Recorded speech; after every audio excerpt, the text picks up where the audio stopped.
Welcome in, everybody, to the UMC Health System Avalanche-Journal post-game show. We're here on the field of Cowboy Stadium here in Arlington, Texas, where we just saw Texas Tech in its regular season finale fall 52-45 to Baylor in overtime.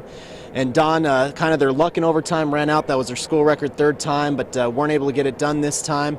And, you know, you look at this game, and once again, it was Tech shooting itself in the foot time and time again. The Red Raiders committed 4 turnovers and again weren't able to create any defensively.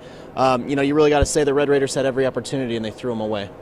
Yeah, and it's going to make for a long off season for Texas Tech, I think, regardless of what happens in a bowl game. This team at 7-5 now clearly had much higher aspirations.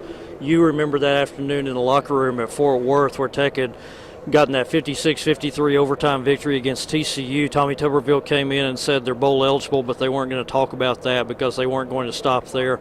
They had much higher goals on their mind at that point. Since then, they lose 4 of their last 5. And again, regardless of what Tech does in the postseason, I don't think they can do anything. Regardless of what they do, I don't think they can win a bowl game big enough to wash away the taste of the way this season ended. It's no surprise when Baylor goes off for a lot of yards against you, and the Bears did that to the tune of 674 yards today. That's what Baylor does. They're number 2 in the nation in total offense. Nevertheless, defensively, you just got that sense that Tech could not get a stop when it had to have one. Baylor's last 6 possessions in this game, the Bears offense goes 4 touchdowns, field goal, missed field goal. It seemed that they were driving it at will, and as you mentioned, Red Raiders get 0 turnovers from the defense and commit 4 turnovers. It's a disappointing finish for Seth Doege, the quarterback, with the 3 picks and the fumble. Right, yeah, you look at Seth Doege, and for the first half, he was really humming along. They were up, 21-7 and looking to be in, business, and then he throws a deep interception. Baylor scores. He has another time where they're in the red zone inside the 10-yard line. Looks like he has Darren Moore open for another touchdown. He fumbles the ball. But the worst was here in the closing moments. The defense finally held Baylor to a field goal, and it's 45-45, a little less than 3 minutes to go. The Red Raiders kind of start to drive, and then just off the head of Terry McDaniel goes the ball, and it's intercepted by Eddie Lackey, who earlier returned one for a touchdown. And it's just been that kind of year for the Red Raiders. Everything that could go wrong in a lot of instances does, and it happened once again. This team has been snake bitten. And Don, as we close here, let's talk now about prognosis. And we kind of did both scenarios earlier this week, but it seems like even that's not in play now. Where could these Red Raiders end up for the bowl season?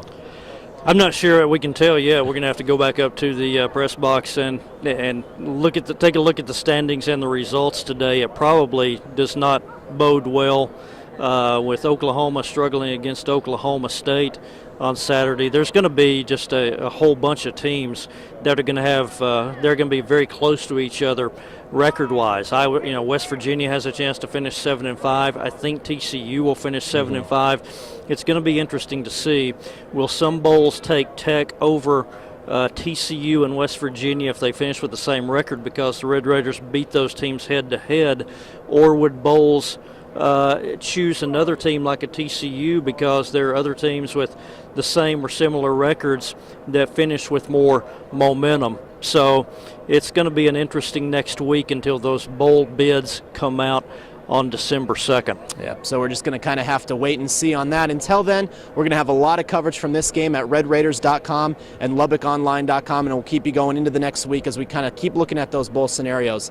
That'll do it for us here on the UMC Health System Avalanche Journal post-game show. For Don Williams, I'm Nick Kosmider. Have a great day.